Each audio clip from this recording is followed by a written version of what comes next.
til Our Netiverse. Vi er tilbage I køkkenet. Det er sol, det er sommer, og vi skal have grill, vi skal have burger, vi skal have hotdogs. Ja. Og vi skal lave noget hjemmelavet barbecue-sauce. Nogle hjemmelavet syltede rødløg. Nogle hjemmelavet ristede løg. Vi skal lave en bacon jam. Og til sidst, men ikke mindst, en burger dressing. Og til allersidst i videoen, der er vi jo nødt til at teste, og der har vi tænkt os at lave nogle sliders. Ja. Sådan så, at vi kan prøve at teste, hvad er den bedste burger, eller i hvert fald med det, vi har lavet. Hvad skal vi starte med? Jeg synes, vi skal starte med bacon jam. Der er utallige videoer ude med burger dressing, der er barbecue saucer. Men jeg synes ikke rigtigt, man har set den der bacon jam så meget. Nej, jeg er meget spændt på det, fordi at jeg synes, det der med det salte og det søde, der bliver blandet sammen, det er ikke lige mig. Så jeg er rigtig spændt på, hvordan det er. Altså, bacon kan det gå galt. Men lad os komme til det. Ja, vi skal bruge noget bacon, et stort løg, et fed hvidløg, 50 gram farin, lidt whisky, noget æblesalatedike, og så skal der krydres af med salt og peber. Så, vi starter med at skære løg. Vi finder lidt nyt. Så vi starter med at skære løg i små tern. Og det kan vi jo lige få lidt close-up af.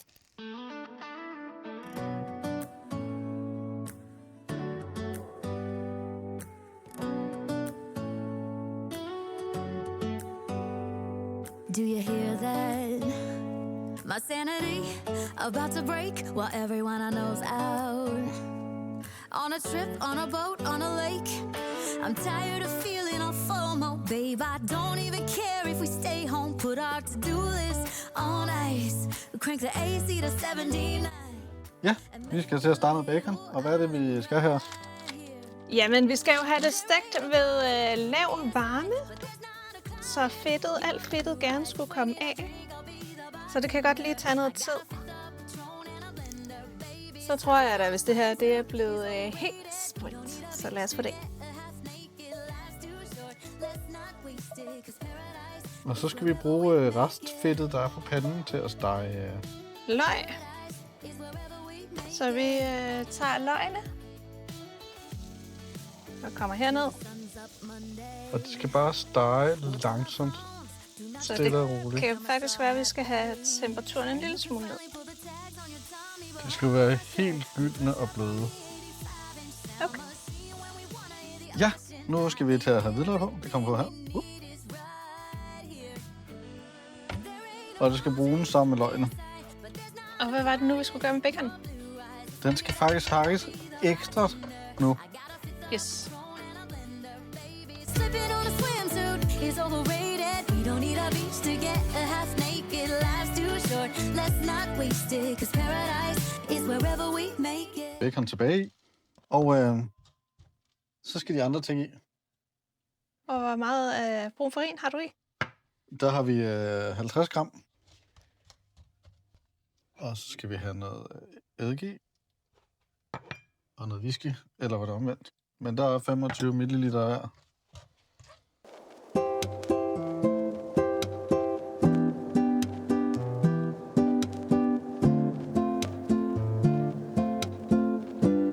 Jamen, så er vi kommet til at lave lime-syltet løg.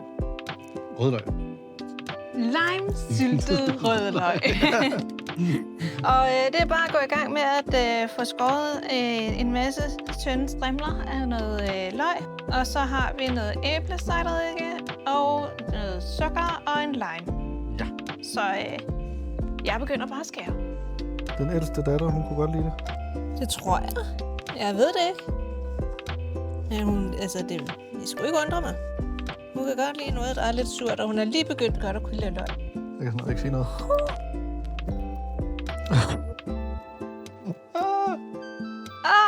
Det sviger! Det er ligesom at trille en tår. Min tår. Min tår. Triller du også tår? Ja.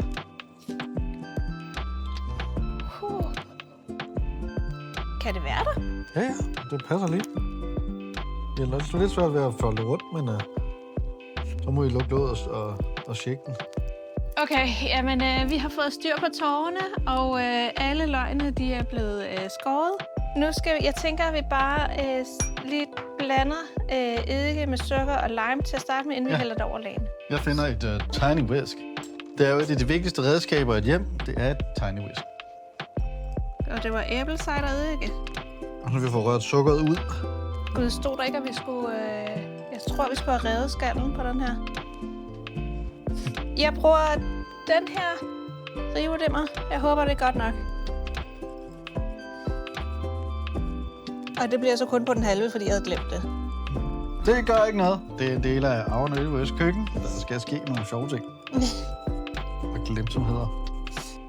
Vi prøver at hælde det nedover. Så fik vi taget lidt med. Det hjalp lidt. Vi pisker det lige rundt. Og det er jo ikke særlig meget lage, kan man sige, men det skulle være sådan, at løgene de ligesom falder lidt sammen og også giver noget saft til. Låg på, og så shaker vi. Så lad os prøve at lade den stå en halv times tid, og så se, hvordan det ser ud, og ellers så må vi lave noget mere lage eller noget. Lad os gå videre til den næste. Nu skal vi i gang med burgerdressing. Ja. Vi har en opskrift. I den opskrift, der står der, at vi skal bruge 1 deciliter mayonnaise, 2 spiseskeer med ketchup. Der er cirka 1 deciliter. Yes, det kommer vi lige herop i. Og så var det ketchup. Vi får lige En shaker, for at sætte gang i... så der ikke kun kommer væske ud her til at starte med. Og det var 2 spiseskeer. Og værsgo. Så skal vi bruge 1 spiseske sennep, Værsgo. og det er Dijon. Så skal vi have nogle fint hakkede syltede agurker. Ja, nu står der 1 teske, men jeg har så set andre, hvor der står 2 spiseskeer. Så. Og vi skal bruge løgpulver. En halv teske løgpulver. Det er nok cirka. For lige. Ja, jeg har prøvet at stå og banke på den, og det vil bare ikke komme ud. Så skal den have 1 teske paprika. Er det den røde, eller det almindelige? Det er en helt almindelig paprika. Det er helt almindelig paprika, vi kører med her. Og vi giver den lige lidt ekstra. Vi skal godt lide, der er lidt power på. Hvis man har lyst til en stærk burgerdressing, så kan man også bruge cayennepeber. Og så skal vi have en teske æblesaltereddike. Eller chiliflager selvfølgelig. Ja. Man kan også vælge at bruge lage fra agurkerne. Jeg tænker, at æblesaltereddiken, den giver lidt ekstra. Og noget friskværnet peber. Og en lille smule salt. Og der skal også noget hvidløg i. Ja, det skulle have været hvidløgspulver, men vi går lige med et knust hvidløg, eller igennem hvidløgspressen simpelthen. Så tror jeg, at der er rigeligt med agurk her. Og så skal det egentlig bare røres rigtig godt sammen her.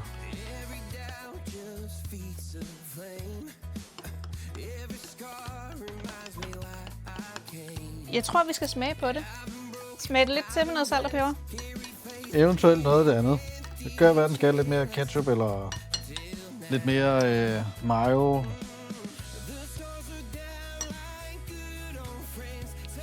Der er lidt meget mayo. Jeg tænkte, der var meget Dijon-sennep. Skulle der sukker i, eller hvad var det med? Ja, man kunne godt komme lidt sukker i. Ja, det tror Og jeg. så tror jeg, den skal have en lille smule ketchup mere.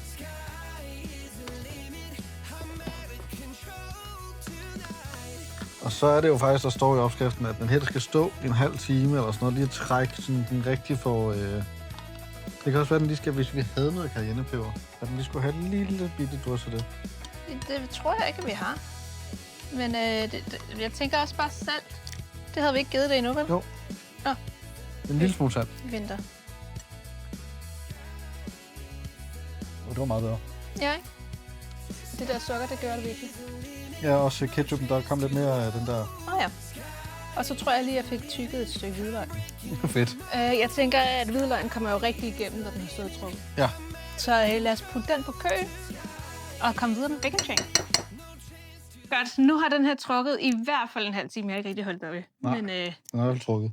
den har trukket, så lad os lige prøve at se, hvis vi rører lidt rundt i den igen. Det ligner i hvert fald rigtig meget en burgerdressing. Ja. Farvemæssigt. Det kunne også godt ligne en Thousand Island dressing. Det kunne faktisk rigtig godt ligne Thousand Island dressing.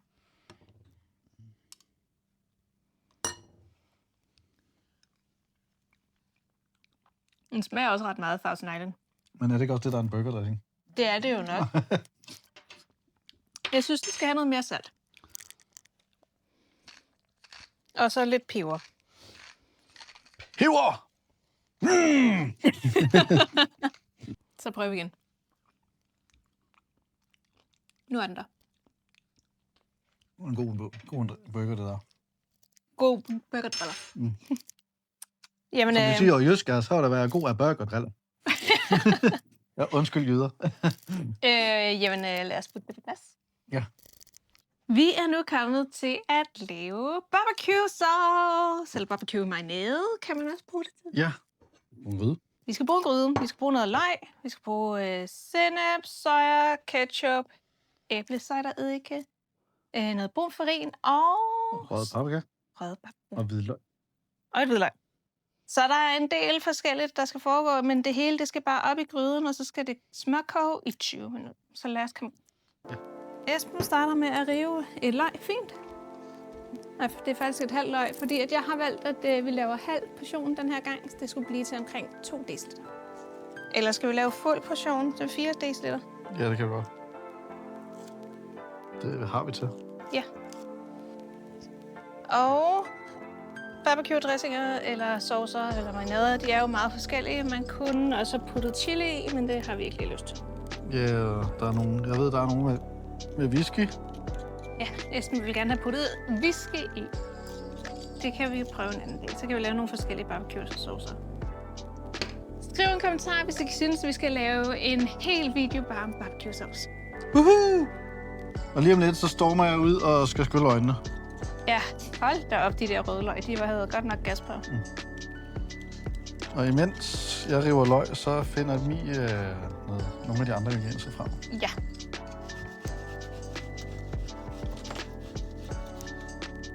To deciliter ketchup. To i. Ja, og så skal vi bruge 1 deciliter vand. Så tager jeg i mellemtiden 3 spiseske brun farin. Deciliter vand. Så ikke særlig meget ketchup. Så skal vi have 3 deciliter æbleeddike. Det ved jeg ikke, om vi har. Ellers så må vi tilføje almindelig eddike for resten. Jeg ved ikke, om vi skal have lidt mindre. Altså måske bare 2,5. Ja. Sådan. Og godt. Så skal vi have 4 spiseske soja.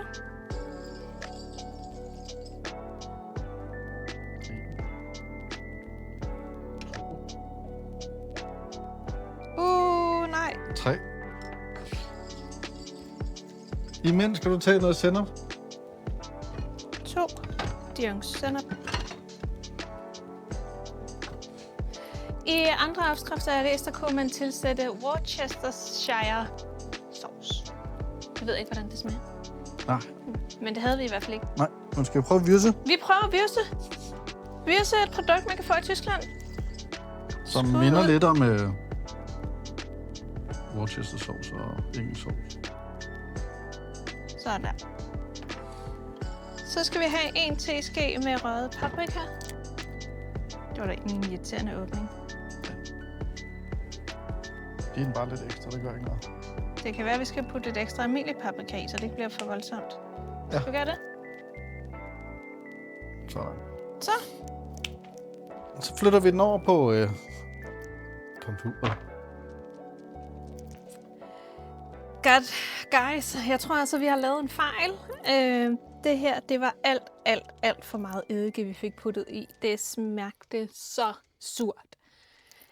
Jeg ved ikke, om det skulle have været spiseskeer i stedet for deciliter, men vi har i hvert fald måttet gøre alt muligt for at prøve at redde den. Vi har puttet Mere dijonsenap, mere ketchup, mere sukker. Vi har puttet så meget sukker i for at prøve at få vej op på det. Vi har puttet salt, og vi har puttet honning.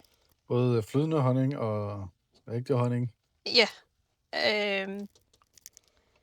Og vi har fået en helt grødefuld nu. Ja, vi har masser.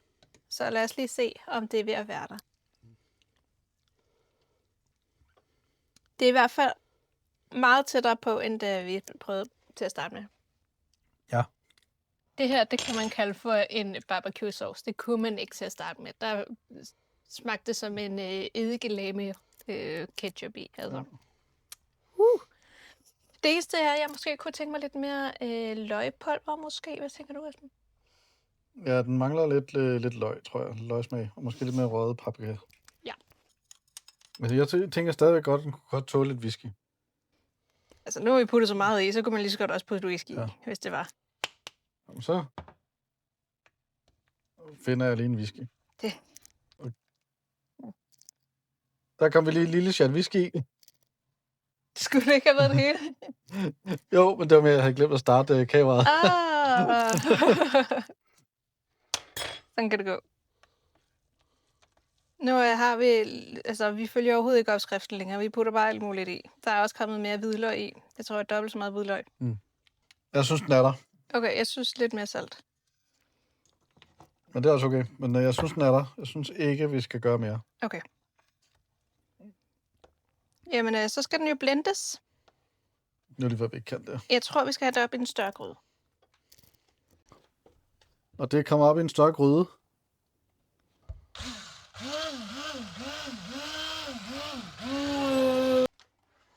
Farven er der i hvert fald. Barbecue sauce.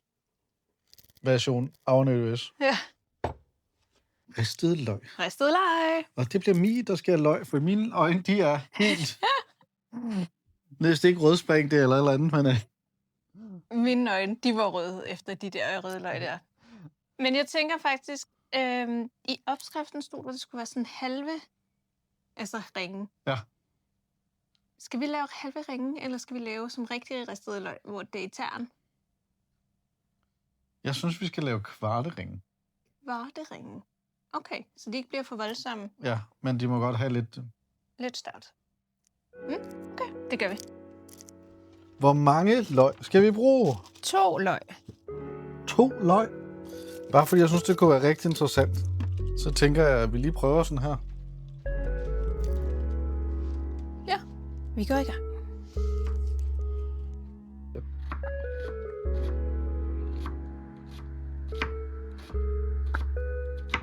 Når vi så er færdige med at skære dem, så skal vi lige have skilt dem fra hinanden. Ja, og så skal vi have lavet noget mel med salt, som det skal vendes i. Godt, så tænker jeg, at vi putter det heroppe i, mens vi ligesom skiller det ad. Det er jo spændende at se, om der er nogen af dem her, der bliver mørkere, eller hvad er med de her. Når der er lidt rødløg i.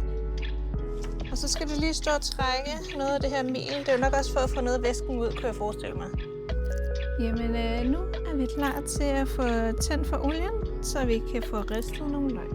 Så er vi i gang. Den her nede, den har ristet færdig, tror jeg. Det var mit testløg. Det ligger lige herovre.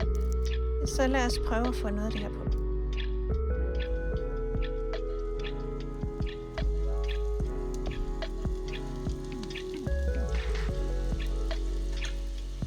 Efter vi deres forårsruller, har vi nemlig fået anskaffet os et i stål, så det ikke smelter. Ja. Jeg tror, jeg skal sørge for, at de kommer ned enkeltvis, så de ikke hænger sammen. Ja. Sætter sig sammen i sådan nogle klumper. Nu det, jeg snakkede om, at de var lidt klistrede, da de havde stået for længe. Ja. Hvad siger du til det, Mie? Jamen, jeg siger som altid, når vi arbejder med det her olie, så synes jeg bare, at det er sindssygt varmt, og det er svært at styre. Men det kan være, at jeg bliver bedre til det efterhånden. Ja, man skal give det noget salt, når det lige kommer herhen. Det ser faktisk rigtig godt ud. Jeg ved ikke, om man kan sådan helt fornemme det på kameraet, men det ser faktisk rigtig lækkert ud. Der er blevet lavet ristet løg. Der er blevet lavet barbecue sauce. Og der er kommet en flue. Der er kommet en flue. Vi har lavet burgerdressing. Ja. Og der var en ting. Jo, Syltet rødløg. Ja. Og her, jeg har bare stegt nogle bøffer med lidt ost på. Det behøver I ikke at se. Men jeg har altså lavet noget, vi skal smage her. Jeg tænker, vi skal starte med den her. Den er med en helt klassisk næsten. Der er burgerdressing, og så er der syltet rødløg. Så lad os lige prøve at skære den over, Wow. hvis vi kan.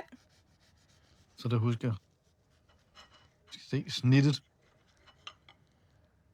Det må jeg jo prøve, så. Wow. Værsgo. Tak. Jeg tænker bare, at vi spiser sådan her. Skål. Skål.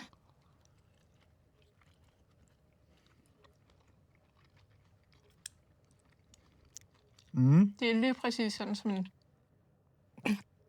klassisk burger smager. Jeg kan godt lide, at man har det der syltede på løgene, men der stadig er lidt rå i dem.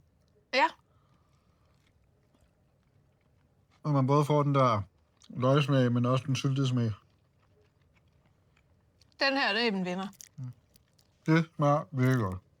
Den der burgerdressing, den kan man altså godt prøve derhjemme. Nå, lad os se. Så har vi den her. Der er kommet barbecue sauce og Ristet løg. ristet løg. Salat. Ja, Og også bøf salat. med ost. Yes. Og vi prøver at gøre det samme igen. Det ser lækkert ud. Skål.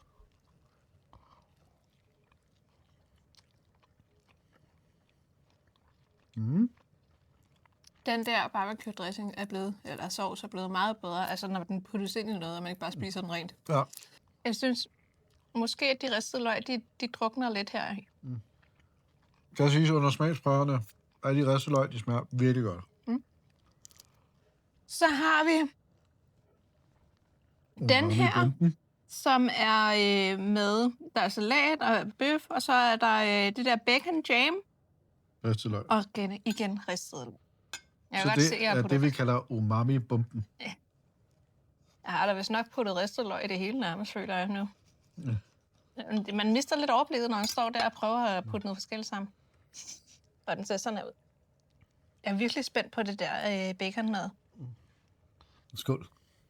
Skål.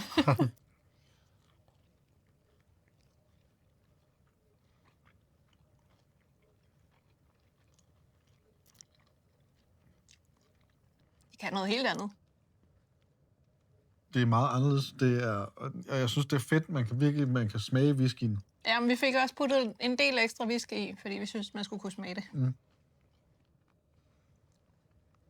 Jeg kan godt lide det. Men hvis jeg også skal nå at smage på den sidste der, så lader jeg den lige ligge her lidt. Og den sidste burger her, der har jeg simpelthen puttet det hele i. Der er salat, der er tomat, der er burgerdressing, der er bøffen, der er bacon jam, der er ristet løg, og der er barbecue sauce. Sådan. Var det hele, tak. Ja, den er også blevet lidt stor.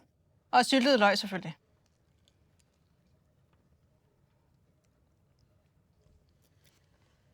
Værsgo. Tak. Skål.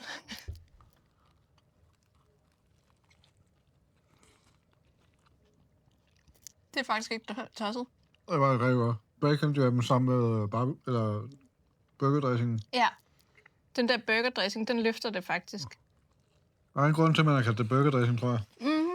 Det passer bare til de burger. Og med det, nu har vi smagt dem alle sammen.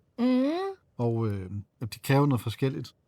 Det kan de. Altså, det er jo noget topping, vi kan bruge hele sommeren til alt muligt. Jeg kunne også godt syltet rødløg på nogle hotdogs. Ja, der kunne bacon jam også være rigtig god. Ja, det kunne det. Og ristet løg, det går jo også til hotdogs. Det går til... Jeg synes, det er svært at bedømme, når burgerne bliver så på en måde forskellige. Altså. Ja. Altså, om det smagte godt hver især, eller? Ja, hvad er der der var bedst, hvis man skulle bedømme det? Ja. Det er jo også meget smagssag. Men jeg tror faktisk, at jeg rigtig godt kan lide den klassiske med burgerdressingen. Ja. Men, det vil også være en, jeg vender tilbage til altid. Jeg håber, I synes, at det her det var hyggeligt at følge med, og skriv endelig en kommentar, hvis det er, at I bruger noget af det her i løbet af sommeren. Det kunne være mega fedt at høre, om I bliver inspireret. Og I kan også smide i kommentaren, hvad I godt kunne tænke os at se os lave. Ja, vi tager også imod forslag. Og med det siger vi tak for den her gang. Og så ses vi i den næste med i Our Nerdy West Køkken. Husk at like og subscribe. Hej!